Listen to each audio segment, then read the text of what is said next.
So, I'm sitting on an airplane, obviously. But you say, this is a drum channel. Why are there not drums in the frame?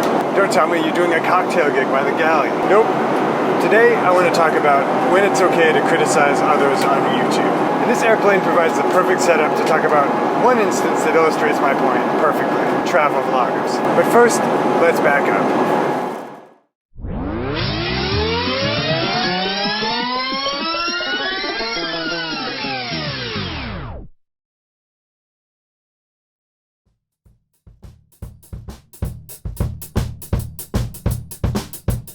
So here's how this whole thing got started. A few weeks ago, I came across an interesting video from another YouTuber who was talking about how he played doubles on the kick drum. I thought the guy had an interesting take, but his approach was different than mine. So I posted the video to my channel asking for people's opinions. The tone I took may have been a little bit snide, and I realized something. The guy whose video I was sharing noticed and responded in the comments. That's actually the second time it had happened that week. The other time was when I made a positive comment about somebody's playing, and that guy happened to see and responded in the comments. But something else happened. I got comments taking me to task for sharing the kick pedal video. The pretext of which was, as a YouTuber with a modestly sized audience, I should never use my platform to even mildly criticize others. Hopefully I'm not strawmanning the guy. I'm sure if I am, he'll let me know in the comments. Well, in my opinion, that's a bridge too far. And I'll show you why I think that. But where does that line live? Once one has an influence platform, is one always obligated to stay mum about things he or she may want to criticize? In this lesson, we're going to explore the two extremes, and where it can go wrong on each end, and hopefully find the line. Stay tuned.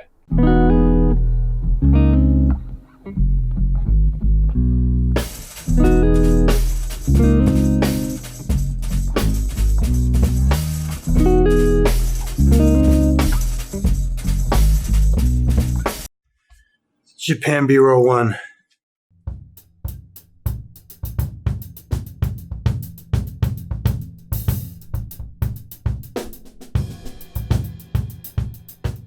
Let's set some context. When I first started my channel, my videos would be lucky to get 50 or 100 views. I operated on the assumption that I was mostly shouting in the wind.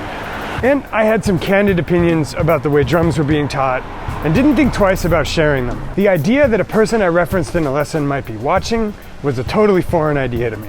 I made lessons about some heroes like Justin Brown, Justin Tyson, Nick Smith, Sean Wright, Darian Javon, and Spanky, never dreaming any of them would notice. The first thing that shattered that illusion was probably the NAMM show in 2015, when I ran into a couple drummers I'd done videos about, and to my astonishment, they'd seen the videos. From then on, I knew that even if I was a small channel, the drum community and the internet drum community was small enough that I should assume the subject of a video would probably see the video. But it still wasn't really an issue because I was only making videos about drummers I admired.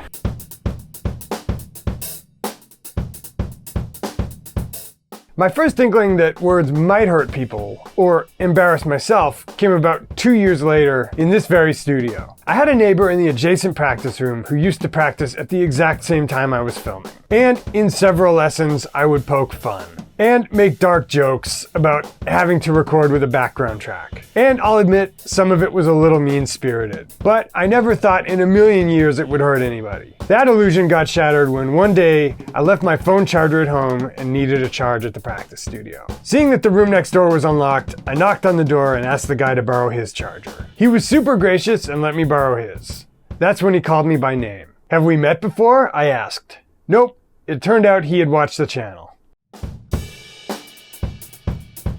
So not only would drummers I spoke about sometimes get wind of it and see the lessons, but it turned out the drum community was so small and tight-knit that regular people like me, who just happened to share a practice building, might also see my lessons. Let me be clear. This was a clear-cut case of I was wrong. I'd assumed I was punching up, that the guy practicing next to me while I was trying to shoot, who, it goes without saying, had every right to be practicing whenever he wanted and probably had zero idea someone was trying to film next to him, was somebody anonymous and somehow powerful. The fact that the drum community was tighter knit than I'd imagined, and that this guy was someone who could have heard of me through my lessons, stuck with me. This was an instance of the first extreme.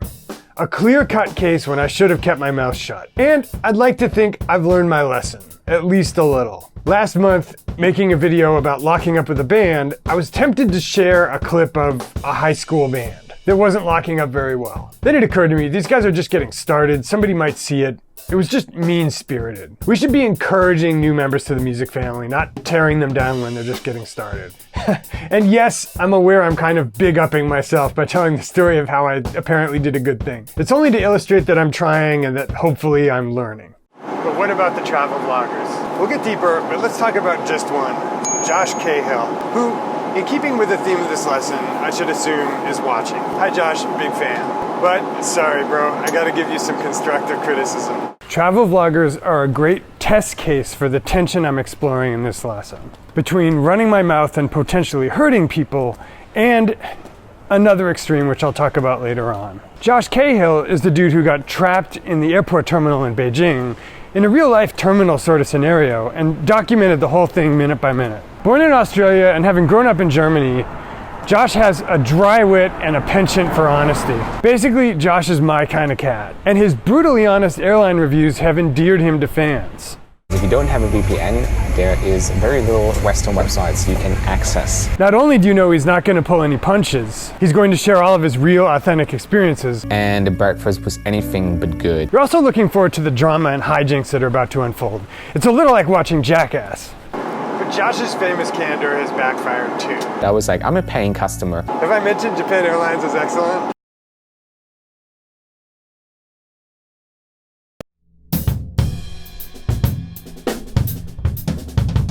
One time, Josh arrived to review a flight on Air Canada, which had been pre-approved from corporate all the way down to the captain. Then found the crew, who had seen his critical reviews of some other airlines, were openly hostile and even threatened him. And he said, if you're going to film me or you're going to film my crew, you will get the full legal package. And if you don't obey by my rules, I will forcefully remove the camera off you. What could they have been talking about? Well, maybe it was something like this. Actually, there is no enforcement of rules. Extremely irresponsible. My point is, Josh enjoys a loyal fan base who doubtless appreciate his candor. So, are the obvious downsides worth it? Is it live by the sword, die by the sword? Because there's another extreme in the travel vlogging space. Chui. Sam, if you're watching this, big fan.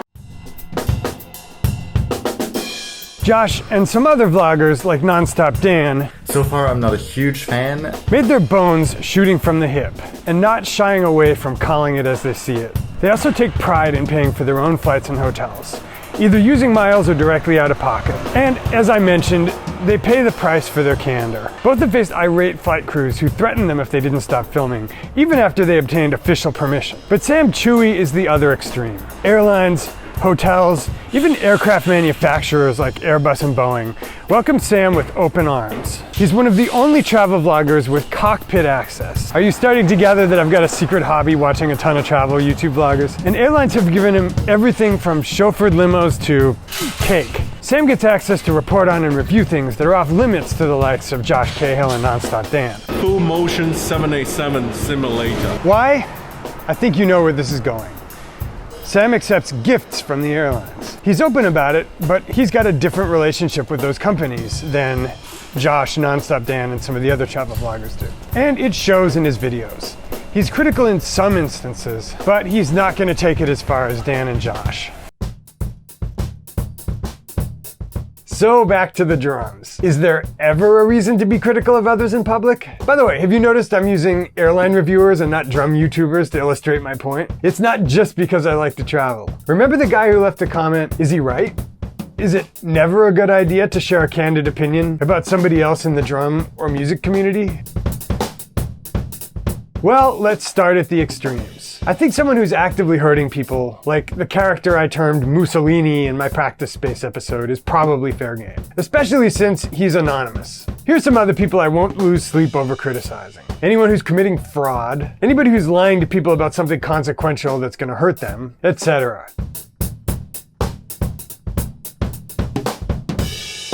But instances of those clear-cut cases in the music community are few and far between. Even Mussolini wasn't really doing that stuff, even though he was being subtly abusive and holding a practice room over people's heads so that he could behave like a dictator. But what if somebody's just giving drum advice I disagree with?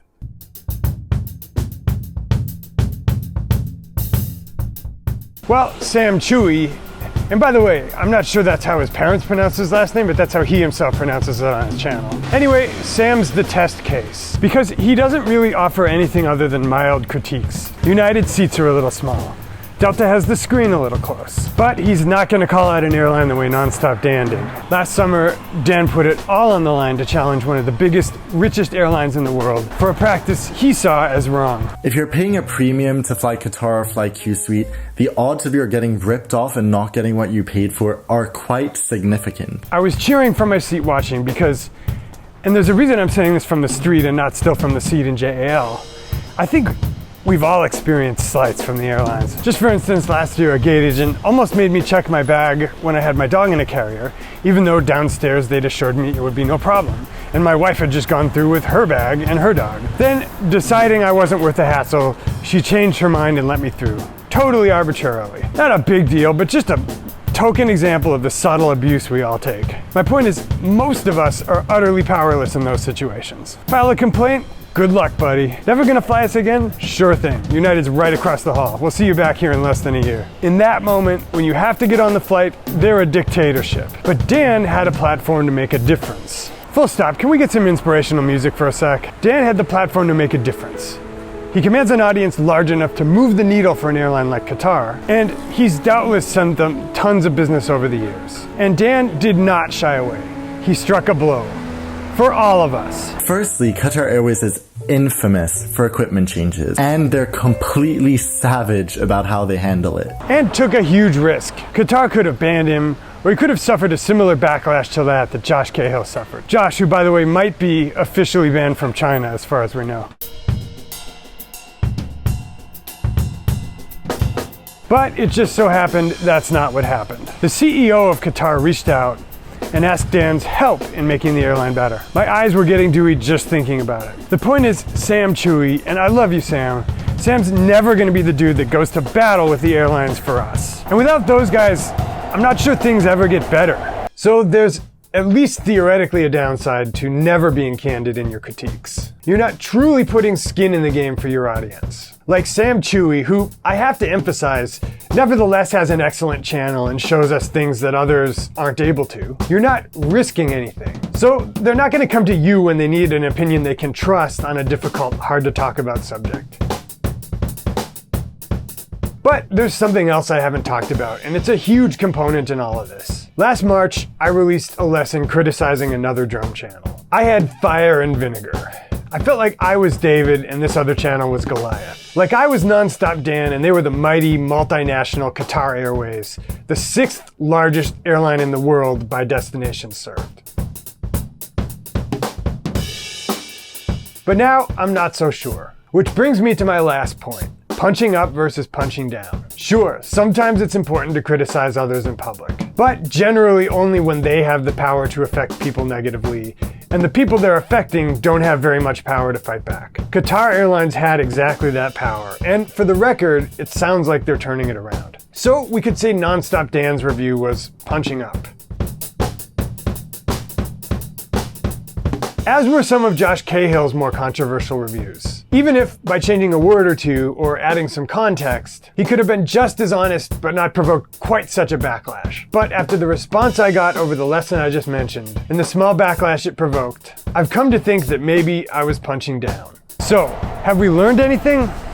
I'd like to think we have. There's a downside to running your mouth in public. You pay a price. But there's also a less obvious downside to keeping mute when it's important enough. But as I said, the tight-knit musicians community is not the multi-billion-dollar airline industry. And I, in the future, will be even more conscientious that even when I'm sure I'm punching up, I might be punching down. Hope you guys enjoyed this one, and am I way off? I'd love to hear your opinion in the comments. See you next time.